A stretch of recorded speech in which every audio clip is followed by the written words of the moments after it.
Good morning!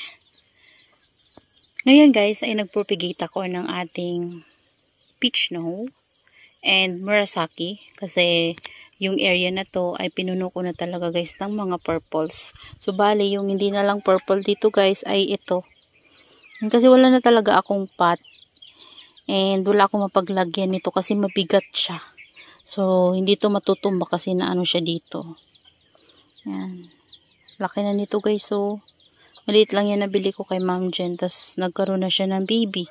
So ayan, dumi ng kamay ko kasi nagkalikot ako ng soil mix natin. So nainitan sila ngayon, morning ngayon guys. At ayan yung sunlight na natatanggap nila. And diba nakaraan, pinugutan natin guys. Ayan. So as of now, wala pa ako nakikitang baby sa kanya. Ayan. Magkakaroon din yan guys soon. Tapos dito na area, ilagyan ko na ng toppings yung ating mga propagations dyan. Yung maliliit from leaf propagations natin. Tapos dito na area ay kinuha ko na yung ating lotus at nilipat ko dito. Kasi dito guys wala na tayong mailagay. Ayan, mayroon pang bakante dun sa dulo. So pinagsama-sama ko na lang sila dyan. So sana magustuhan ni lotus dyan banda. So dito, yung pot na nandun sa labas, ayan, yung white pot natin na nandun, na kinuha na natin ng suyon, ito na siya guys. Nilagyan ko siya ng cuttings ni peach snow. Ayan.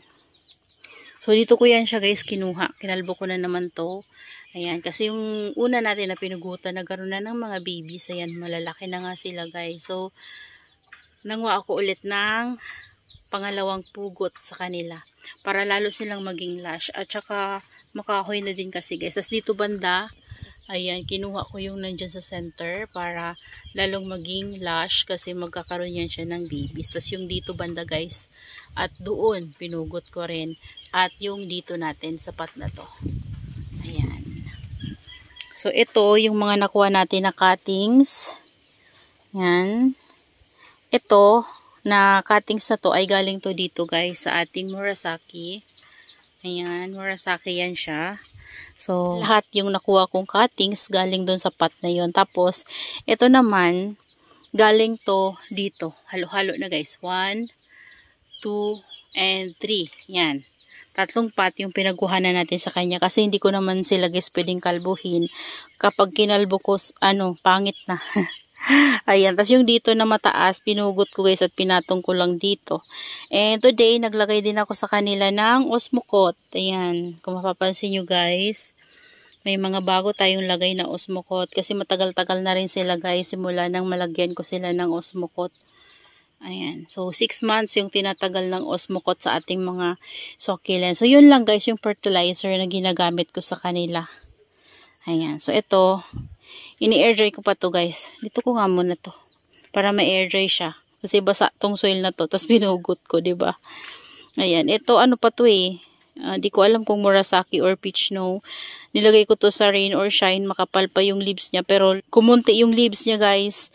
Kasi doon, naulan na, nainitan sila. So ayan. Buhay pa naman siya.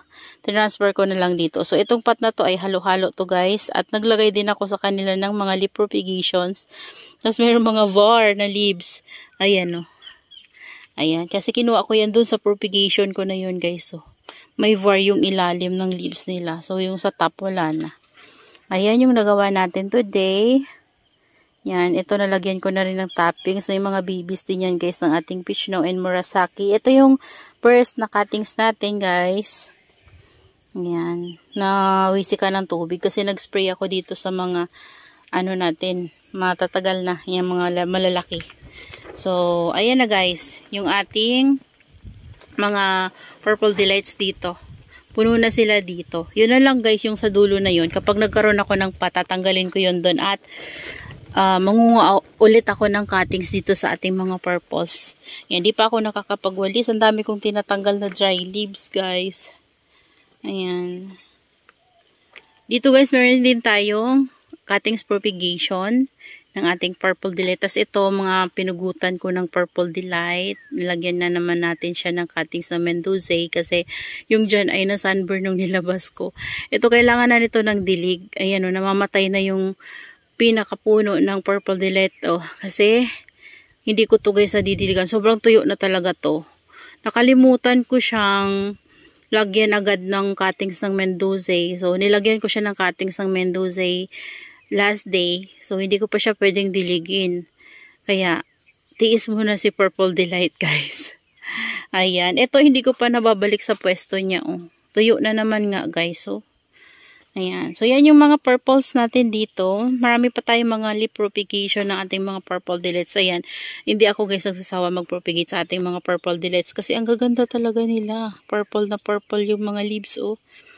Mga leaves pa lang parang mga rosas na.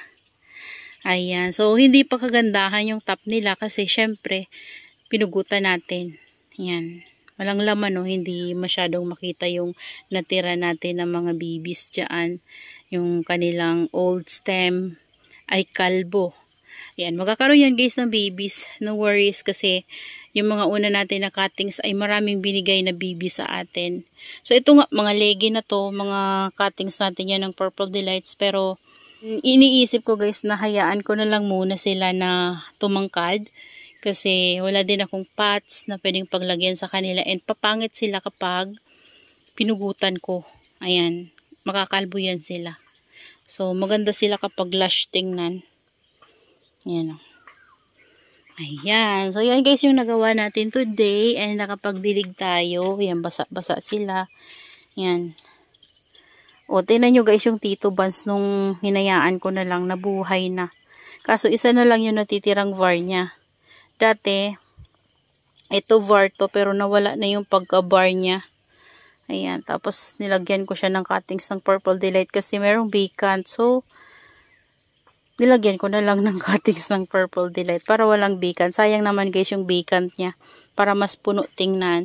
Tapos yung cuttings natin ng Chloe ay ayan. Nilagyan ko din yan sila ng Osmocote. Pati yung nandun. Yung nandun sa dulo, hindi ko na nalagyan. Alam nyo ba guys, yung pretty in pink ko, tingnan nyo. Sobrang lalaki ng heads. Ayan, hindi ko yan guys nalagyan ng Osmocote. Ang lalaki ng heads niya guys. Ayan, yan yung pretty in pink ko na dumating sa akin. Na kalbo-kalbo nung nabili ko.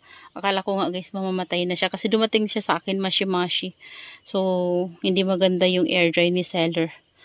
Kaya naman, nag-worry ako nun dati. Tapos ginawa ko, pinatong-patong ko lang sila sa pot na yan na malaki. Tapos, hinayaan ko lang sila guys. Dito na area yun. Tapos ayan, nainitan sila. Simula nung pagkalagay ko, nainit-initan sila dyan guys. Continue na yon hanggang sa makarecover sila guys. Naglagas yung mga leaves na kalbo. Hanggang sa nagkaroon sila ng mga new leaves. Ayan, grabe na sila ngayon guys. Oh. Pero last year ko pa yan nabili guys. Ayan. Pero super happy ako kasi napalaki ko sila ng ganyan kalalaki. Ang laki ng pot na yan guys. Yan, hindi kasi natin malapitan kasi malayo. Ayan, tingnan nyo yung pagitan. No? Yan. Yung lotus natin nagkaroon ng ano dito. Oh. Ayan. Oh. Pero ang ganda ng rosette niya guys. Yan, pero usog. Ito din, mahabol na. Doon sa big natin. Yun matangkad na to guys eh. Yung ilalim niya matangkad na yung puno niya. Di ko alam kung anong gagawin ko sa kanya. Kung ibibehead ko ba siya. Iniisip ko kung ibibehead ko. Baka magkaroon ng problema. So baka lalong mamatay. So wala naman siyang problema ngayon. Yung leaves niya lang talaga nagkakaganto minsan. Yan sila. So dyan banda guys. Nag-iisip pa ako kung anong ilalagay ko. Siguro magpo-propagate tayo ng mga trailing succulents. Para dito banda mga trailing succulents yung ipapatong ko. Ayan o, marami tayong pwedeng kuhanan ng cuttings ng mga trailing succulents natin. Alalago na nila. Pwede tayong manguha ng kunting cuttings sa kanila. Ayan, bibili lang tayo ng pot para pwede nating pagtamnan. Kasi pangit kung ibang pot yung gagamitin natin guys. At gusto ko talaga yung mga ganitong pot para pare-pareho silang tingnan. Mas malinis tingnan sila guys. Ayan. So, that's all for today's video guys. Yan, I hope you enjoy watching and see you on my next vlog. Happy gardening everyone! Bye! Ang ganda ng kulay nito guys. Oh. Wow! Sana naman wag maglagas kasi parang pa full bar na siya guys. Oh. Ito din, ganda ng color niya. Ito, gumaganda na ulit yung var niya.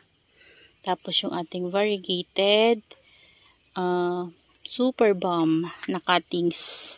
Pati to guys, ang ganda. Yan, may mga leaf propagation din tayo dyan ng mga variegated. Pati to, variegated to. Pero, wala, yun na yung var nila guys. Yung baby sila, mga bar. Pero, nung lumaki, nawala. Yun lang guys. Bye.